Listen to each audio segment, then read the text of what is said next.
This is Saxophone Talk by Eastman, a show that features many of the prominent saxophonists in the musical scene with an opportunity to hear their stories, experiences, and challenges that occurred throughout their musical careers. I'm Roger Greenberg, saxophone specialist for Eastman. We're excited to be here with saxophone and woodwind artist Doc Webb. Doug has performed with many jazz artists, including Horace Silver, Freddie Hubbard, Stanley Clarke, Quincy Jones, as well as with numerous popular entertainers. He toured with the Doc Severinson Big Band for 13 years and has performed on hundreds of TV and motion picture soundtracks. He is a virtuoso on many of the woodwind instruments and has a vast collection of these instruments. He has recorded 16 jazz albums as a leader and hundreds of additional albums with other artists.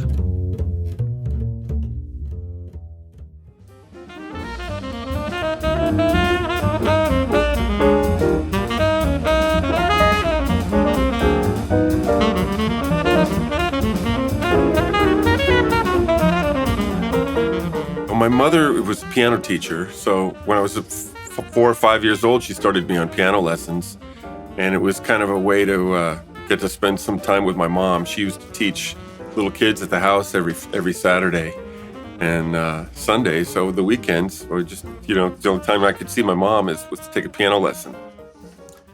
And then I switched to clarinet, kind of, when they, in fourth grade, when you're in school.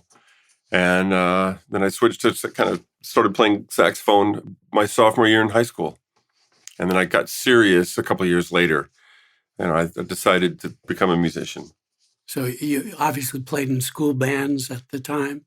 Yes, I played in regular elementary school band, and then, junior high. And then, in high school, I started playing in the jazz band. And then I started playing at beginning of my senior year in high school. I dropped out of high school and decided to just do music. So I went to Golden West and Orange Coast colleges, and started just playing in bands all day long. Were you exposed to all kinds of different styles of music? Pretty much. My mother went to a radio store, so my son learned to play saxophone, and she bought a John Coltrane album, and I pretty much just fell in love with that record and started listening to it all the time. And which one was that? It was Alternate Takes. It had just come out. This was like 73, and it was Atlantic outtakes, and I started listening to that record all the time, and kind of the more I listened to that, the less I listened to Led Zeppelin. And then I just started buying Coltrane records. And by the time I had 300 records, I had 100 Coltrane albums. And every time I bought any record that wasn't a Coltrane record, I thought it wasn't as good as Coltrane. So I just bought every album I could of Coltrane. And I just really, something about Coltrane, I just really loved the way he played. And I just, it kind of spoke to me in a way. Did you form your own groups while you were in high school? Not really. I just played in school bands. I played in a little bit of a top 40 band, and I would just jam with anybody that wanted to play. I mean, I just learned my 12 blues scales and would just play along with people, and then eventually learned a little bit about harmony and started playing tunes with changes. Who were your teachers at the early stage? I studied with a guy named Don Hawkins. He from Orange County, and he just taught kids. He was a great teacher, and he taught me, Eric Marienthal, and Brandon Fields, and also I think Greg Vale. So a lot of saxophone players that are doing well in the music business. Were there other influential? I took a lesson with Ron Stout, trumpet player, and when I was in about the time I started high school, my senior year, and I just took one lesson with him, but it was a very important lesson. Then I studied with Tom Kubas, and they were both great teachers. And then I went to Berklee College of Music, and there I studied with Joe Viola and Billy Pierce. Bill Pierce was he was a sax player. He played with Blakey. He's now the chair of the woodwind department. I think he just retired. Oh. So, yeah, it's been a while. But yeah, he was the chair. He took over for Joe Viola and at Berklee College of Music. But he was a great teacher. You didn't study with Joe Viola? Yeah, I studied with Joe Viola every year except my first semester. Uh-huh. And then that semester I studied with Billy Pierce. Were there any other inspiring people along the way? You mentioned John Coltrane, of course, and who else? Well, I hung out with Warren Marsh. Came to Boston and we did a gig together, and then I went to New York to take a lesson with him, and he was really sweet. He wouldn't take any money, and he came out of the Lenny Tristano School. Yeah, we used to, and we practiced together a little bit, and it was great playing with him, and just I used to play jazz with anybody that would that I could play with.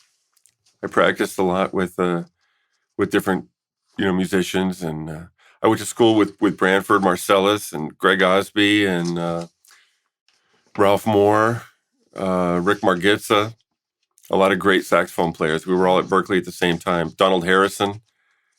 There's a lot of good saxophone players right there. Sure are.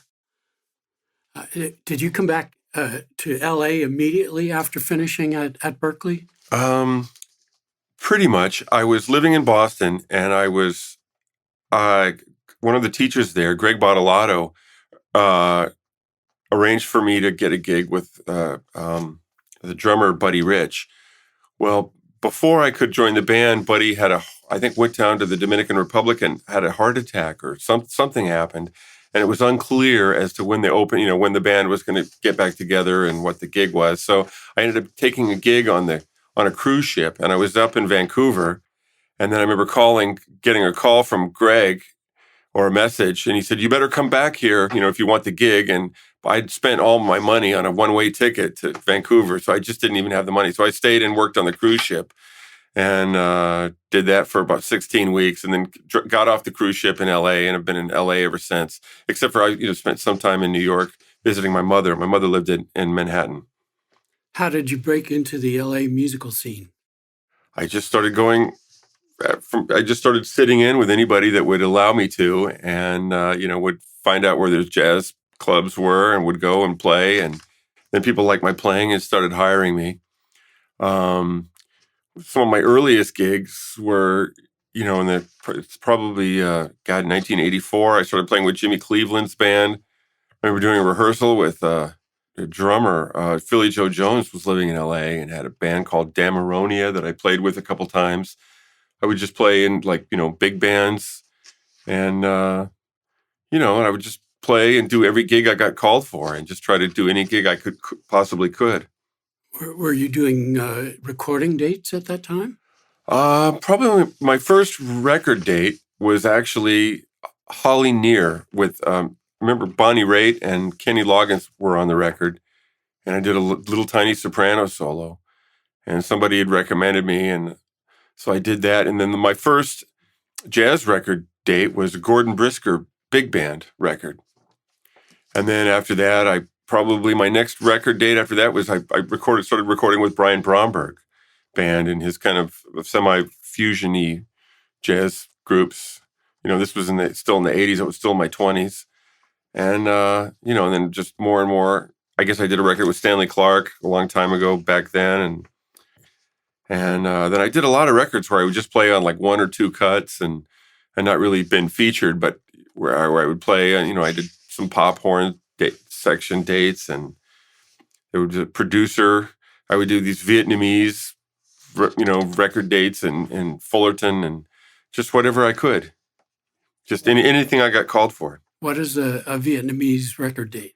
They would cover a lot of songs in Vietnamese. They would cover pop songs and Vietnamese versions. And they had recording studios in Garden Grove, and they paid like $12.50 an hour, I think. And they would hire you all day, and just go and play lots and lots of music. Doug, you have a very impressive collection of saxophones and other woodwind instruments. How many instruments are in your collection? Well, if you count like Bansuri's as all being different, like, and I have sets of like 30 and 40, I don't know, between 1,500 and 2,000. Talk about some of these instruments. Well, I have a big collection. Like there's a lot of, well, like, the Renaissance instruments, like the more historical woodwinds. Like I have like more than one set of full consorts of different sounding cornemuse and Rausch fifes and chord holts and crumb horns. I have a sub contrabass crumb horn. I have like recorders in every key, including the big, huge, giant ones. The Pat sold like a great sub great bass and a sub contrabass recorders. I have every size. Like I have contrabass and a sub contrabass flutes made by Eva Kingma. I have every size of woodwind that Benedict Epplesheim makes, including both two-backs, contrabass, full-size contrabass sax and a sub-contrabass sax in B flat. His sub-contrabass clarinets. I have a lot of I have pretty much every size. I have a piccolo clarinet in B flat, piccolo clarinet in A flat. Just pretty much any size of horn that's ever been made. Of course, a Kano Sax and an F mezzo. Couple F mezzo con saxophones. Do you have a complete set of C&F saxophones? No, I don't have a C bass. I don't know of one that exists, but I think maybe Adolph Sax made one, but I've never seen one. Of course I have C melodies and F mezzos, but that's the only F, and then I have a high, and then I have an E flat, sopranino, but no, I don't have a E flat. Never heard of an F sopranino either. I've never seen one. What are some of the performing opportunities that you've had because of some of the instruments in your collection? Well, there's a few film composers that really like the weird sounds, and I've gotten to work on like playing slide soprano. I got to play on Minions. I also Minions. I played two-backs and the B flat two-backs. And tell everyone what a two-backs is. A two-backs is a contrabass saxophone and a sub-contrabass saxophone. They're in B flat and E flat, and they have a much smaller bore, so they're very, very easy to play. And they take a baritone saxophone mouthpiece they work best with a large chamber bari piece, and they're made by Benedict Epplesheim, and they're just beautifully made instruments. I also have a full set of sarusophones, from soprano down to sub-contrabass. So, getting back to the two-backs, you mentioned a movie composer would call you to play that. For what kind of effect? Oh, they just want a different sound. Somebody wants a different sound. I just worked on a guy, a film composer, and he wanted to write something in between a bass clarinet and clarinet, so I played basset horn, and it worked really well, and they were really happy to have me play, basset horn. It's kind of it sounds like a small bass clarinet. It's in F in between a bass clarinet and a clarinet. What are some of the other saxophones in your collection? Well, I have various slide saxophones. I have a slide tenor and a slide soprano and a slide sopranino. How do they work? There's a slide on them, and they basically are a trombone with a sax mouthpiece stuck on it. In a nutshell, the really good ones are made so that the slide is kind of on the outside of the cone, so that they have that regular octave mechanism. They sound like a saxophone. I mean, with a slide. How does that work? Does the slide actually change the pitch? There's no keys. It's just a slide. It's like a trombone with a sax mouthpiece. Exactly like. Doug, having performed with so many great artists and entertainers, could you talk about any that stand out for you as great musical experiences? Well, I really enjoy getting to work and record with Positone. I have just the first few records I did there in New York. I got to play with some of the other artists on their, in their catalog. I did a 3-tenor record with Joel Fromm and Walt Weiskopf, and they were just fantastic and fun to work with. I just did a record with Greg Fishman. We did a 2-tenor record that will be released July 8th, I believe. What label is that? It's on Greg Fishman's label. I don't know the name of the label, but it's called So You Say, and it will be released. It should be available on Greg Fishman's website at that time. I have a new record coming out on Positone that will be released June 8th. I'm sorry, it's July 16th. Greg Fishman's record will be released, and my record's coming out June 8th. And my new record's called Fast Friends. It's with a great trombone player, Michael Dees. And actually, that's the first Positone record I recorded here in Los Angeles with Roy McCurdy and see who plays on it. Roy McCurdy, Chris Colangelo, and Mitch Foreman are in the rhythm section.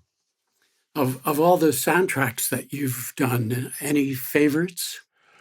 Well, I enjoyed working with Ron Jones on Family Guy.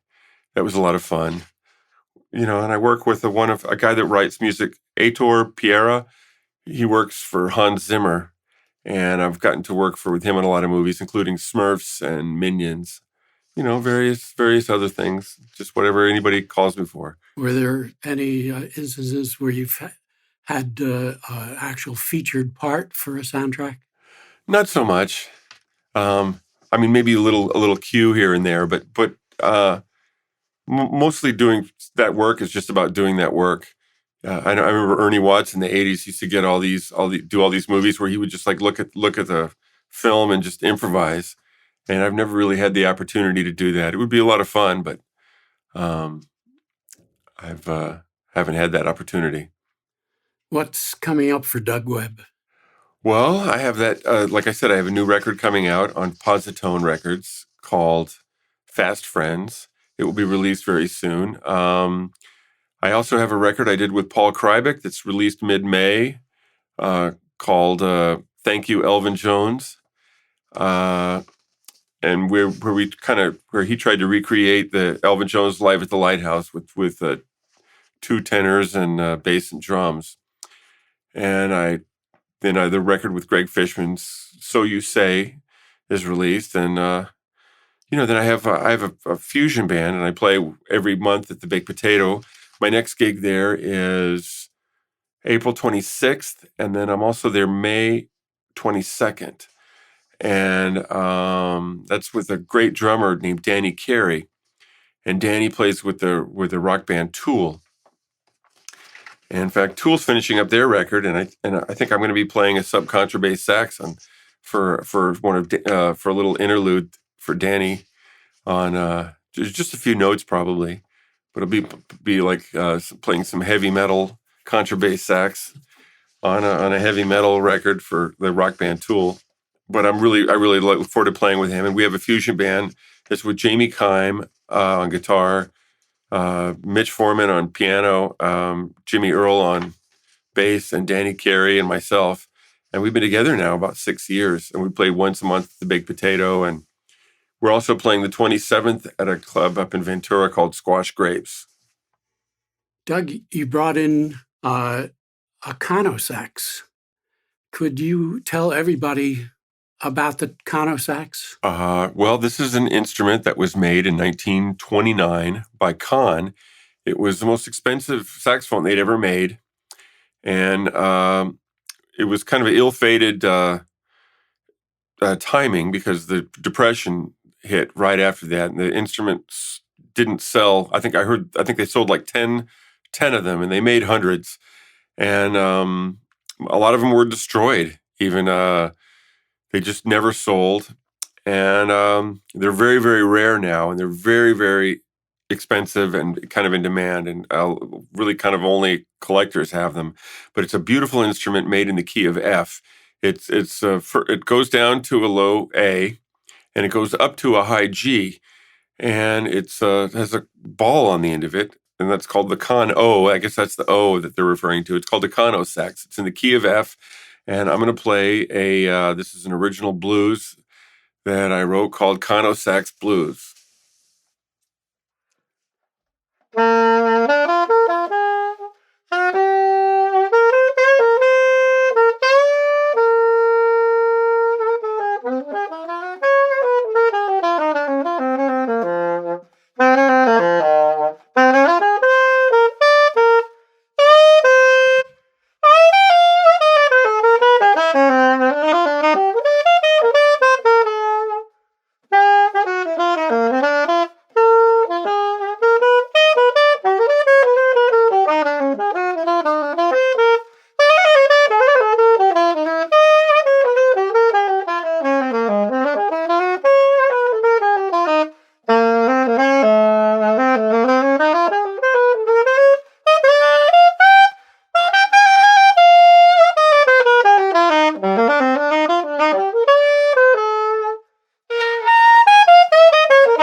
Could you play a song on the Eastman tenor? Yeah, this is a great 52nd Street tenor, and I'm going to play this is a ballad by Johnny Green entitled Body and Soul.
Well, Doug, thanks for coming in today.